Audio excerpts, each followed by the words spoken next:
There seems to be a lot of misunderstanding or confusion surrounding moderate Islam. Radical Islam is seen to be a fringe, and Islamists are whitewashed by those saying it's a fringe, and moderate Islam is the core of most Muslims, and there's no need to be concerned about Islam in another society. How do you feel about that? In reality, there is no such thing as moderate Islam. However, there are people who are moderate Muslims. There's a distinction between Islam and Muslims. And those who are moderate, we consider moderate Muslim, are culturally Muslim, which means they don't practice the religion. In fact, they're Muslims in name only. And they're roughly 10 to 15% of the population has been statistically radical views.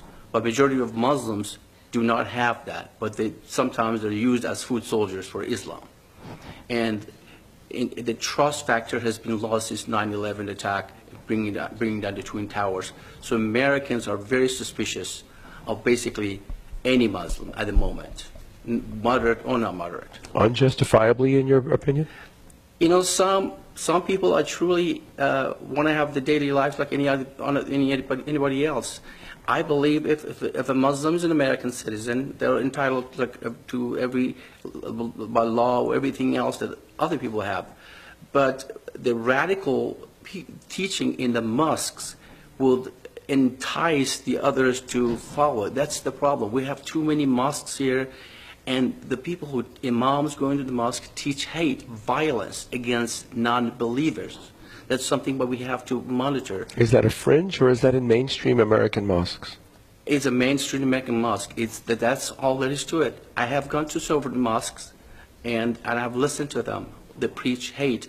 Their purpose of being here is not to teach love, is not to teach to be good, but it's to bring down the West. This is what they want to do. Islam wants to dominate. Domination is the core value of Islam. Islam has always been like that since the Prophet Muhammad time. It's always been about hate, always been about violence. And when Prophet Muhammad created Islam, he brewed a militant cult that is based on violence.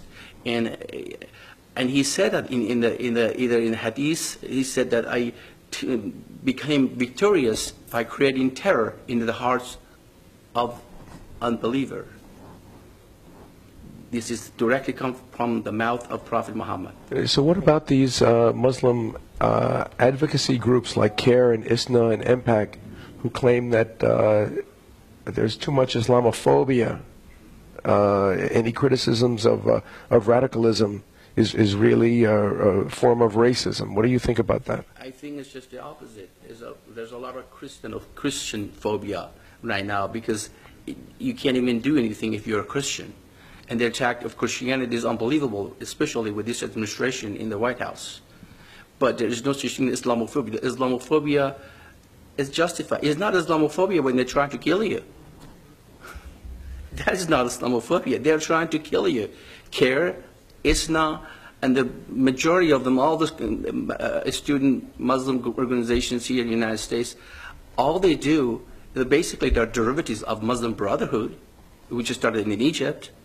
These are all connected together. There's a huge network of Islamic radicals around the world. And it's impossible that you be Islamophobic if they're trying to attack you. If I'm an apostate. If I'm going to talk in front of the camera and tell the truth about Islam, what did they do? The Muslims want to kill me. Why? Because I'm telling the truth. The truth is the first victim. And honestly, truthfully, it's being sacrificed. The altar of political correctness. Unfortunately, when it comes down to it, is our representatives in the United States or elsewhere, they are the ones who have to really bring this up. and they really understand that we have to do something about this. This is getting worse on a daily basis. How good a job do you feel the Obama administration is doing in bringing these issues to being able to protect America from? It isn't just terrorism, is it? I mean, what's the ultimate goal? Of Islam, the ultimate goal is the domination around the world. And we've seen, since 9/11, we've seen the mosque doubled. I mean, there are so many mosques in this country, doubled. Literally, just recently, I think they released a statistic that mosques in the United States are doubled. And why? Do you see any synagogue? Do you see any church in Saudi Arabia? No. Saudi Arabia spends billions of dollars here building mosques left and right. On top of that, they're having these books of Islam. They're giving it to the students. They're capturing our youth. Our professors, our liberals, they're helping these guys. They're together, and they're trying to culturally invade America. They're invading us right now, which I call soft jihad. The hard jihad was 9/11 when 30,000 Americans, 3,000 were butchered. So the soft jihad right now is culturally. They're trying to change that culturally, and then when the time comes, they will use the hard jihad, as I say, and have been using it. There's been almost 20,000 Islamic terrorism since 9/11. 20,000 Around the world. Around the world. Basically, we see it on a daily basis. What's your concern about America now under the Obama administration? Under the Obama administration, it has become even worse. I'm not going to directly blame him for anything, but I'm saying Obama has not done anything. He has sing the praise of Islam wherever he goes. Well, first thing he does, he goes to the Cairo in the Azhar University, praise Islam.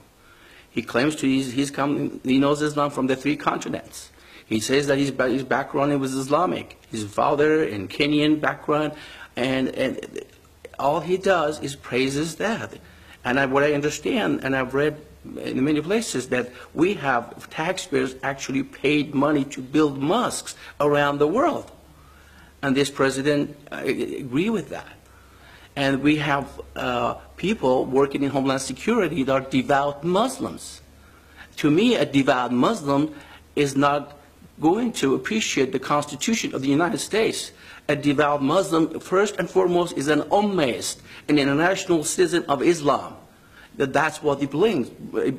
That means the allegiance is not the United States Constitution or American people.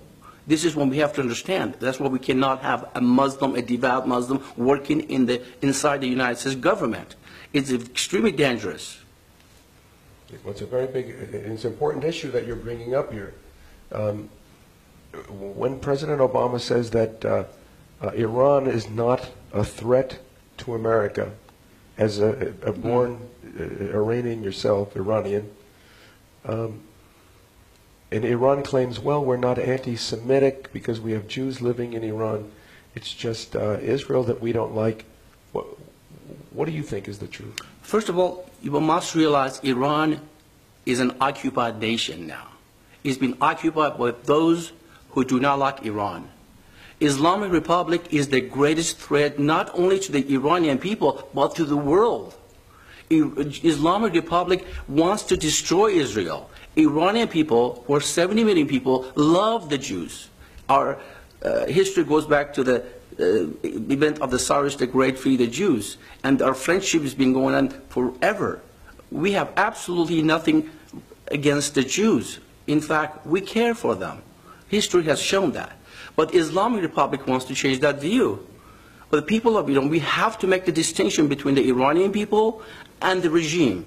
The regime is a terrorist regime. Iranian are peace-loving people. And this is very important for the West to understand that. But they want what they want to do, building the bomb, the nuclear bomb. What do they need that? Is first and foremost to protect themselves from the West, to attack them so they can go ahead and do all they want to do for carte blanche around the world. What do you think they would do if they were able to? If they're threatened, they will use it. It's mandated. It's part of their Islamic ideology. Yes, whatever ends justify the means.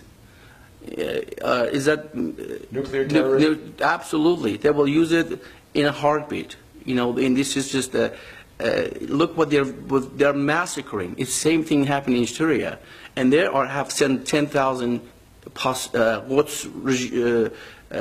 elements to the Syrian, and they're massacring the Syrian people.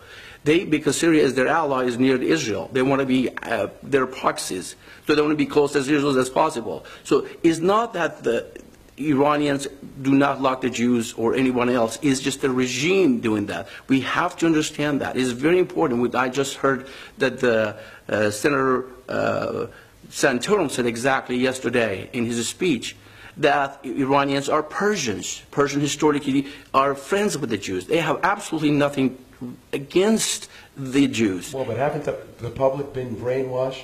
Absolutely. I mean, Islamic threat. The Iranian people, the Iranian army, they're a threat not just to Israel. Well, most Iranian armies don't agree with the regime, but they do what they have to do. It's just but this Pasdaran, which is Revolutionary Guards, are the ones that really, and even some of them are coming back from the Islamic regime. In fact, in 2009 fraudulent election against Mr. Ahmadinejad, we had the opportunity of the century to go there and help those kids and dismantle the Islamic regime, and we didn't do that. And Mr. Obama, and a lot of people in Iran said, Mr. Obama, are you with us or with the terrorists? Mr. Obama said, I am with the terrorists. So that's why we are where we are. If Mr. Obama stayed with the freedom people, we would not be in this mess at this point. If you could issue a challenge to American Muslims to show their true intentions.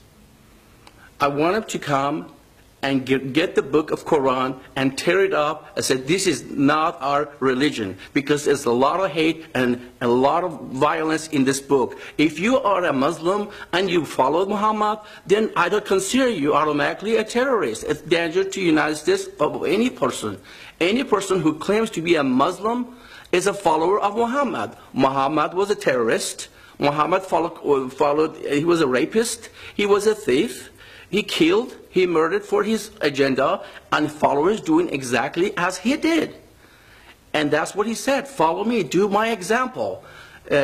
People emulate Prophet Muhammad. A lot of frenzied people in Afghanistan, why do they do that? Because Prophet did it. If Prophet Muhammad can rape a 6-year-old little girl, it's okay with me. That's how it is. People have to understand and wake up. There's no much time left. Americans must wake up and understand what Islam is, the threat to the national security of this country and the world.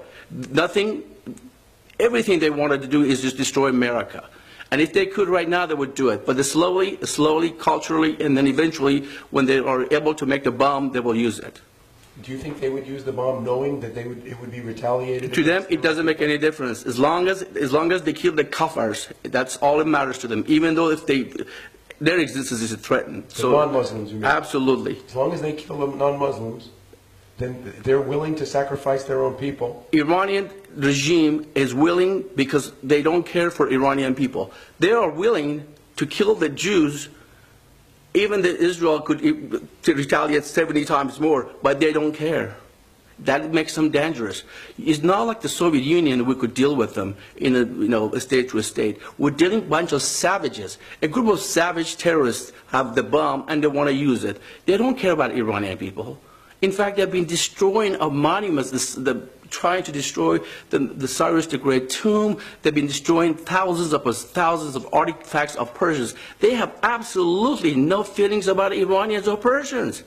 They're destroying us. They're enemies. And that's why I said earlier, Islamic Republic is the greatest threat to Iranians first, to the world second. And what about this sect, the Huttites, that Ahmadinejad, the 12th Imam, Mahdi? The Mahdi, yeah. What is this sect that they believe? Are they looking to launch an apocalypse, a global apocalypse? They think the whole world has to come to a state of major chaos, and they are trying to create that so the so-called hidden Imam to show up, make the world straight. Their Messiah. Their Messiah. the fictional character that supposedly at the age of 4 or 5 disappeared in a well in Saudi Arabia, and somehow they ended up in a well in Iran. They built one, and his brainwashing is unbelievable in Iran. Propaganda is unbelievable. Everything comes out of the Islamic Republic is a lie. Nothing they can say the truth. They've been talking to the Europeans about the nuclear issue for the past 20 years. Nothing has happened. They keep lying and then keep going and until they have the bomb, and then you're going to say, okay, we're going to respect you, we're not going to do anything about it. So this is what they want. So when President Obama says we want to rely on sanctions to stop Iran's nuclear weaponizing, sanctions, crippling sanctions works very well. If you stop, really, I mean, you have to have monitor. We have to completely shut down their oil and gas.